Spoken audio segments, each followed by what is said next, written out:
I was reading some stats, and if I get these slightly wrong, I apologise, but 1 in 8 men in the UK could get prostate cancer. The fact is, most men don't know that they've got it. Like I said, I had no symptoms. I had no knowledge that there was anything wrong with me whatsoever. And I could have carried on living. If I didn't have that PSA test, I would have been none the wiser. That growth would have carried on growing in my spine. It could have ended up eating away at a particular vertebrae that it was in. It was the size of a lentil when the doctors found it. It could have got to this, a bit bigger, a bit bigger, a bit bigger. And then it could have really sort of disintegrated that vertebrae. And I could have ended up in a wheelchair, the doctors told me. And, even just the straightforward prostate cancer, if it's allowed to grow, it's very, very difficult for it to be treated. And we've seen famous people have to have treatment for prostate cancer. And there's the Olympic cyclist Chris Hoy, or Sir Chris Hoy, who's only been given, I think, 3 or 4 years to live.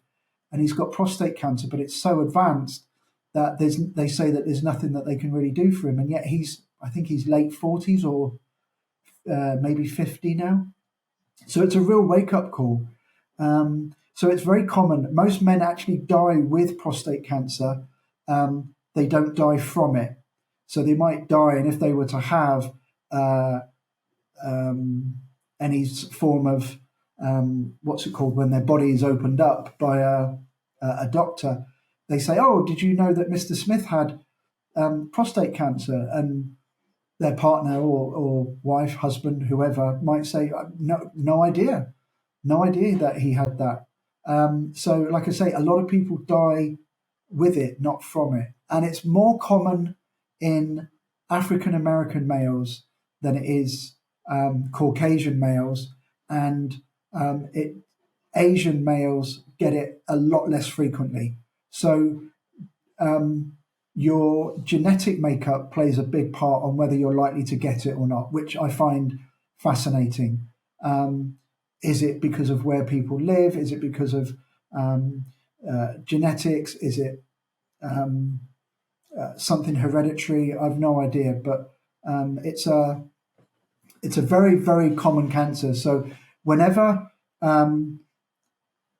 people are talking about prostate cancer, or they're talking about men's health, for me, I'm always happy to get involved, and I'm really happy that you asked me to do this, Andy, because like I said to you before, when I realized that I had this, and when I completed my treatment, and I posted on LinkedIn and Facebook that I'd had cancer and that I'd got through the treatment and that I'd had an all clear from my oncology team, I was never interested in doing something like running the London Marathon or swimming the Channel. I have every admiration for people who do that, but it's not me. For me, it's about awareness. And I've been on a bit of a mission for the last sort of like year or so to say to men and women, please look after yourself. Please go and get yourself checked. Whether it's your prostate, whether it's for men, whether it's your testicles, for women, if it's your breasts, go and have a mammogram, go and get your smear test done. It's uncomfortable. We don't like it, but it has to be done. So I'm much more